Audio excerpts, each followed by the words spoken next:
Dans cette vidéo, on va voir comment calculer la raideur d'un ressort, déjà en connaissant ses caractéristiques géométriques et son matériau.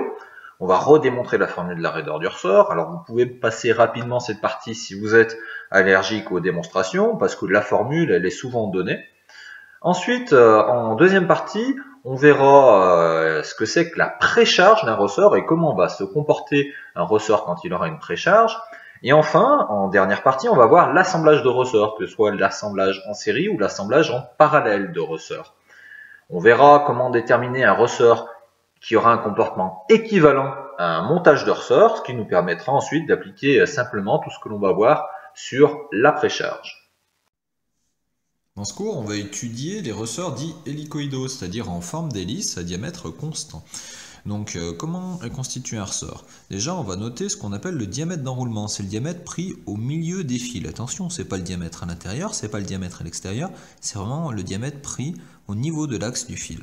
Ensuite, le ressort est constitué d'un fil qui est enroulé en hélice. Ce fil a lui-même un petit diamètre que je vais marquer petit d. Quand j'applique un effort F, on va noter grand F sur le ressort va se mettre à s'écraser de la flèche. De la flèche, on la note petit f. Alors là, il va falloir faire attention, j'ai un grand F qui représente l'effort, un petit f qui représente l'enfoncement du ressort ou la flèche. Des fois, on pourra aussi le nommer x comme la valeur de l'enfoncement. Alors notre ressort a une raideur qui va être reliée à la flèche telle que la force que je vais lui appliquer est égale à la raideur du ressort multiplié par son enfoncement. F est égal à kx ou k petit f. Alors mon effort, lui, va être en newton. Ma raideur va être en newton par mètre ou newton par millimètre, si je veux. Et mon enfoncement en mètres. Alors bien sûr, les enfoncements en mètres, ça n'arrivera jamais dans le cadre de ressort que l'on va étudier. Donc la plupart du temps, on exprimera la raideur en newton par millimètre et l'enfoncement en millimètres. Bon, à quoi peut être égale cette raideur K? Eh bien, on peut le démontrer assez facilement par les formules de la déformée d'une poutre en torsion. Maintenant, on va constituer que je prends un quart de spire. Alors juste, au passage, c'est quoi une spire? C'est le nombre de tours que va faire le fil. Par exemple, ici, là, j'entoure.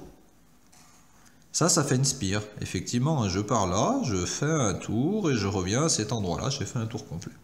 Alors moi, ce que je vais faire, je vais prendre un quart de spire et je vais le regarder en vue de dessus, mon quart de spire. Voilà, j'ai un quart de fil ici. Et sur ce quart de spire, je vais appliquer un effort que je ne vois pas, qui vient comme ça verticalement, qui est l'effort F. Autour du point A, il va produire un moment de torsion qui est égal à cet effort F multiplié par le bras de levier. Et bien le bras de levier, c'est égal au diamètre d'enroulement divisé par 2. Ce qui me fait donc un moment de torsion de ma poutre en A qui est égal à force multipliée par D sur 2. Si j'applique mes formules de torsion et que je cherche l'angle unitaire de torsion θ en A, c'était égal à mt sur G fois I0, avec pour rappel I0 est égal à pi d4, c'est le diamètre du fil, petit d4 sur 32, c'était le moment quadratique polaire. Bon, eh bien je vais remplacer tout ça, ça fait F fois D sur 2, le 2 je le mets en dessous, multiplié par G fois pi d4, le divisé par 32 je le mets au-dessus, 32 divisé par 2 ça fait 16 fois F fois D divisé par G fois pi fois d4. Ça me donne l'angle unitaire de torsion. Maintenant, de combien va tourner ma spire? Donc maintenant, ce que je vais faire, ma spire, je vais la regarder selon une autre vue. Mettons que là, je la regarde en vue de dessus, maintenant, mettons que je la regarde en vue de face. J'ai mon point A qui se retrouve là. Ma spire qui est un petit peu tournée, là, comme ceci. Voilà. Je retrouve mon effort F qui était vertical tout à l'heure. Ma distance D sur 2 qui est toujours ici. Eh bien, ce qui se passe, c'est que la spire a un angle unitaire de torsion de θ. Alors, à quoi est égal l'angle de rotation de la section A? Eh bien, l'angle de rotation de la section A, alpha, était égal à θ multiplié par la longueur de la poutre. La longueur de la poutre, ici, c'est égal à la longueur représentée ici. Cette longueur d'arc. Donc ça, c'est égal à θ multiplié par cette longueur d'arc. Eh bien, la longueur d'arc est égale à l'angle, c'est-à-dire pi sur 2, multiplié par le rayon, c'est-à-dire d sur 2.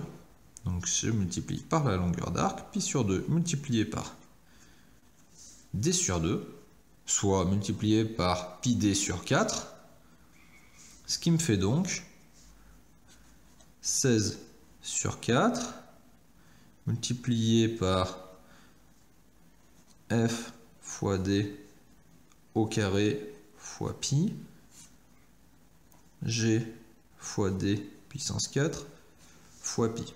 Bon, je remarque que donc le d fois d fait un d au carré, j'ai un pi, donc les pi, je vais pouvoir les simplifier. Le 16 sur 4 va pouvoir lui aussi se simplifier, ce qui me fait un angle de rotation de la section alpha, et on va voir ce qu'on va en faire tout de suite après. 16 divisé par 4, ça fait 4. F D2 G D4. Alors cet angle de rotation de la section, il va faire quoi? Eh bien, il va faire que mon petit quart de spire ici, il va se mettre à tourner légèrement. Voilà, d'un angle alpha. Et bien, grâce à la rotation de cet angle alpha, je vais pouvoir mesurer la flèche de la spire, enfin plutôt du quart de spire. Donc je vais l'appeler flèche spire 1/4, comme si c'était la flèche du quart de spire. De combien ça va descendre? Eh bien de la longueur multipliée par l'angle, vu que les angles sont en radians. Donc la flèche du quart de spire, c'est-à-dire la flèche spire 1/4, est égale à l'angle, c'est-à-dire alpha, multiplié par la longueur du quart de spire, c'est-à-dire, enfin la longueur plutôt du bras de levier du quart de spire, c'est-à-dire d sur 2.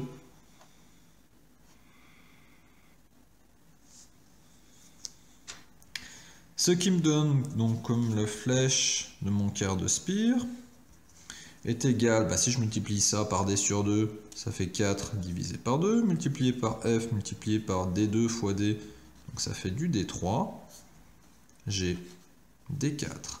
Ce qui me fait donc, la flèche du quart de spire est égale à 2 fois f fois d sur 3, g d4. Bon, ce qui veut donc dire que la flèche d'une spire complète est égale à 4 fois la flèche du quart de spire, 4 fois la flèche du quart de spire. Donc si je multiplie ça par 4, ça fait 8 fois f fois d3 sur g d4. Ce qui me donne donc la flèche complète d'un ressort, qui est constitué de n spires, est égale au nombre de spires multiplié par la flèche d'une spire, c'est-à-dire 8 fois f fois d3 sur g, module de Coulomb, d4. Voilà, j'ai trouvé la formule de la flèche d'un ressort. Alors si je rapproche cette formule-là à ma formule initiale, que je vous avais donnée, qui disait que la flèche appliquée sur un ressort était égale à la raideur K, plutôt la force appliquée sur un ressort est égale à la raideur K multipliée par la flèche, eh bien je me rends compte que la flèche je l'ai ici, la force je l'ai ici, en fait K c'est l'inverse de ce terme-là, ce qui me donne donc que la raideur K est égale à G D4 divisé par le nombre de spires du ressort fois 8 fois le diamètre d'un roulement puissance 3. Alors ça, c'est la formule théorique de la raideur d'un ressort hélicoïdal. Alors bien sûr, c'est une formule théorique. On a fait tout un tas d'hypothèses. Déjà, on a toutes les hypothèses de la résistance des matériaux qui s'appliquent, bien sûr, vu que j'ai utilisé les formules de la résistance des matériaux. Ensuite, Je suis passé un petit peu rapidement au niveau du calcul du torseur de cohésion. J'ai dit tout de suite il y a un moment de torsion. En fait, il n'y a pas tout à fait qu'un moment de torsion. Il y a d'autres efforts qui vont faire que finalement la flèche du ressort va être un petit peu influencée par tout ça. Et enfin, quand j'ai fait mon calcul de flèche à cet endroit-là, j'ai dit que je descendais de l'angle multiplié par le bras de levier. En réalité, cette formule-là, c'est la longueur d'arc, c'est pas tout à fait la valeur de la flèche. Donc il y a toute une série de petites approximations qui font que cette formule théorique est plus ou moins vraie. Alors elle est vraie en première approche, il n'y en a pas à la raideur exacte d'un ressort. Par contre, si vous avez un catalogue de fabricants de ressorts qui vous donne la valeur du coefficient K de raideur du ressort, eh bien utilisez-le en priorité, bien entendu. On a déterminé précédemment la raideur d'un ressort, maintenant on va voir ce que c'est que la précharge. Quand j'ai un ressort, que je le prends comme ça dans ma main, il a une longueur qu'on appelle la longueur libre de ce ressort. C'est la longueur quand on l'a et qu'on ne l'a pas encore assemblé dans le système. Par contre, à droite, là vous pouvez voir quand on l'a assemblé dans le système, la plupart du temps, en position pas encore écrasé dans le système, il est malgré tout un petit peu préchargé, c'est-à-dire qu'il est un petit peu enfoncé. Il va donc générer un effort de réaction dû à cet enfoncement. La valeur de l'enfoncement, c'est la différence entre sa longueur montée et sa longueur libre. On appelle ça la précharge. La précharge peut être donnée en millimètres. Effectivement, montée dans le système, peut-être que le ressort, pas encore en fonctionnement, va être enfoncé de tant de millimètres. Elle peut aussi se donner en newtons. La conséquence technique de base de cette précharge, c'est que si mon ressort, une fois dans le système, subit un effort qui est inférieur à l'effort de précharge en newton, eh bien le ressort ne va pas s'enfoncer. Si par contre cet effort est supérieur à l'effort de précharge, il va se mettre à s'enfoncer. C'est-à-dire que l'effort qui va s'appliquer sur le système pour déterminer son enfoncement devra être calculé tel que l'effort réel sur le système moins l'effort de précharge est égal à l'effort qui va effectivement faire enfoncer le système. Donc en fait, pour le calcul de la flèche du ressort, eh bien, on n'utilisera pas la formule F est égal à Kx. Il ne faudra pas oublier d'enlever à l'effort extérieur F l'effort de précharge.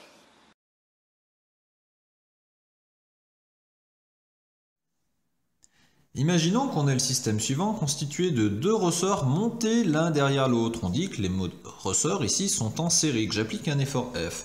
Ce que j'aimerais faire, c'est pouvoir me ramener à une sorte de ressort équivalent qui me permettrait de remplacer ces deux ressorts. C'est-à-dire, ce que j'aimerais, c'est avoir la raideur K d'un ressort qui viendrait remplacer ces deux autres, qui serait une sorte de raideur équivalente, qui aurait exactement le même comportement que ces deux ressorts. Si je travaille avec cette raideur équivalente, après, sur tout ce qui va être calcul de précharge, etc., ça va beaucoup me simplifier la vie plutôt que de travailler avec deux ressorts en particulier. Alors, comment est-ce que je vais faire pour trouver cette raideur équivalente? Eh bien, déjà, ce qu'il faut que je fasse, et ce qu'il faut que je fasse toujours en mécanique, c'est que j'isole les ressorts. Alors, mettons que je commence par isoler mon ressort bleu ici. J'ai une plaque en rouge en dessous et j'ai un effort au-dessus. Donc je fais le bilan des actions mécaniques qu'il y a dessus. Il y a l'effort extérieur ici qui m'est donné et ensuite il y a l'effort de la plaque en rouge. Eh bien l'effort de la plaque en rouge permet de dire que le ressort est soumis à deux actions mécaniques. Effort extérieur, effort de la plaque en rouge. L'effort de la plaque en rouge il est en bas. Ça veut donc dire qu'il va être égal et directement opposé à l'effort précédent. Maintenant, qu'est-ce qu'il faut que je fasse? C'est que j'isole ma plaque rouge. J'isole la plaque rouge. Ici, là, celle-là qui est intermédiaire. Cette plaque rouge, elle subit quoi comme effort? Eh bien, elle va subir l'inverse de l'effort qu'elle applique sur le ressort. C'est-à-dire cet effort F. Donc, elle va recevoir de l'autre côté, de la part du ressort noir, un effort égal et directement opposé. Ensuite, au niveau du ressort noir, qu'est-ce que je vais avoir? Eh bien, c'est exactement la même réflexion. Le ressort noir va lui aussi subir de part et d'autre l'effort F. Ce qui veut dire qu'en fait, chaque ressort va subir l'effort. Donc, Ça veut dire que l'enfoncement de chaque ressort, eh bien, va être égal à sa raideur, sa force divisée par sa raideur. Ça veut dire que l'enfoncement de ce ressort-là, que je vais noter x1, multiplié par sa raideur 1, est égal à l'effort extérieur. Ensuite, au niveau du ressort 2, son enfoncement, que je vais noter x2, est égal à sa raideur k2. L'enfoncement x2 multiplié par sa raideur k2 est égal à l'effort extérieur. Effectivement, il reçoit l'effort extérieur. Ce qui veut dire que l'enfoncement du ressort équivalent ici, si le ressort équivalent il s'enfonce de x, eh bien ça va être égal à l'enfoncement de x1 plus l'enfoncement de x2. Ce qui va donc dire que l'enfoncement x total est égal à x1 plus x2. x1, je vais pouvoir l'exprimer, ça va être f sur k1. x2, je vais pouvoir l'exprimer grâce à cette équation-là, ça va être f sur k2, ce qui me fait que l'enfoncement x est égal à la somme de ces deux termes. Bon, si je manipule tout ça et que je mets f en facteur commun, ce qui fait que x est égal à f multiplié par 1 sur k1 plus 1 sur k2. Ah bah tiens, j'ai une sorte de formule un petit peu bizarre qui ressemble à la formule de la raideur du ressort, ici. C'est-à-dire que si ce f, je le mets de l'autre côté de l'égalité,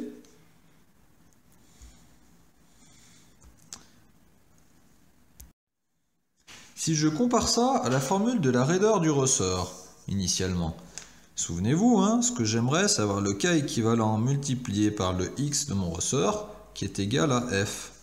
Eh bien, ça me donne donc que kx est égal à l'inverse de tout ça. Ce qui me dit donc que 1 sur kx est égal à 1 sur k1 plus 1 sur k2. Ça y est, j'ai trouvé la formule de la raideur équivalente du ressort. Alors, ça ressemble un petit peu au montage de résistance, hein. Vous savez, 1 sur la résistance équivalente en électricité est égal à la somme de l'inverse des résistances. Mais attention, quand c'est des résistances, cette formule-là, c'est dans le cadre où elles sont montées en parallèle. Eh bien moi, c'est pas du tout le cas. Dans mon ressort, la raideur équivalente, ici, est donnée pour un montage de ressorts en série. Alors il faut bien se souvenir que quand les ressorts sont montés en série, les uns derrière les autres, la raideur équivalente du ressort qui permettrait de remplacer les deux autres est égale à l'inverse de la somme de l'inverse des raideurs. En conclusion de cette vidéo, on a vu comment remplacer des montages de ressorts par un ressort équivalent qui permettra ensuite de calculer tout ce qui va être précharge. Alors pourquoi faire des montages de ressorts particuliers? Eh bien simplement, les ressorts que l'on va acheter auront des raideurs prédéterminées et parfois ce que l'on voudrait faire c'est obtenir une raideur bien précise pour le bon fonctionnement de notre mécanisme et cette raideur n'est pas disponible sur le catalogue. Et bien par assemblage de différents ressorts, on va être capable d'atteindre cette raideur-là en les assemblant en parallèle, en série ou bien les deux.